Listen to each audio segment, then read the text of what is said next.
pense que c'est extrêmement important qu'il soit vraiment entendu comme ça pour plusieurs raisons. J'aurais peut-être dû le dire en introduction. Et un cheval, il y a tout ce qui précède sa naissance. C'est-à-dire qu'il y a l'insémination ou la saillie, c'est-à-dire tout l'acte d'élevage, avec une valeur génétique de ce qu'on va utiliser comme dans les autres secteurs, que ce soit de la Montbéliarde, de la Charolaise ou autre. On a tout ce qui précède la naissance. On a la naissance avec son identification. On a l'élevage. Alors l'élevage qui peut être très court dans le cas de production directe d'animaux de viande, mais qui peut être beaucoup plus long dans le cas de production de chevaux prêts à la vente avec un niveau technique suffisamment élevé, ce que citait Fabien tout à l'heure, ou alors des chevaux avec un niveau d'élevage un peu plus court quand on fabrique des chevaux destinés à l'utilisation de la traction animale, où on va être sur un élevage dressage qui va être jusqu'à 4 ans environ. Après, on a l'utilisation. Alors, l'utilisation qui peut être diverse et variée. Alors, l'utilisation, moi, je le compare toujours à l'utilisation d'une vache laitière.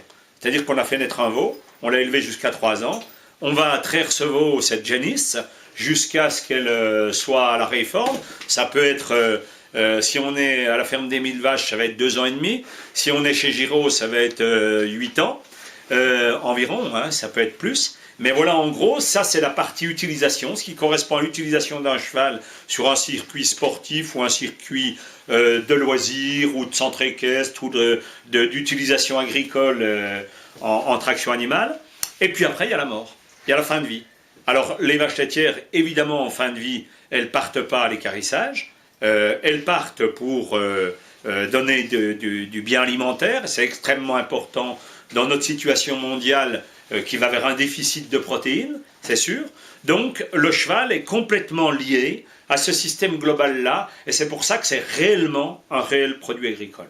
Il entretient des espaces, il fait vivre des zones rurales, il permet à tout un tas de ruraux d'accéder à une activité sportive qu'est l'équitation, une activité de tourisme qu'est la balade à cheval.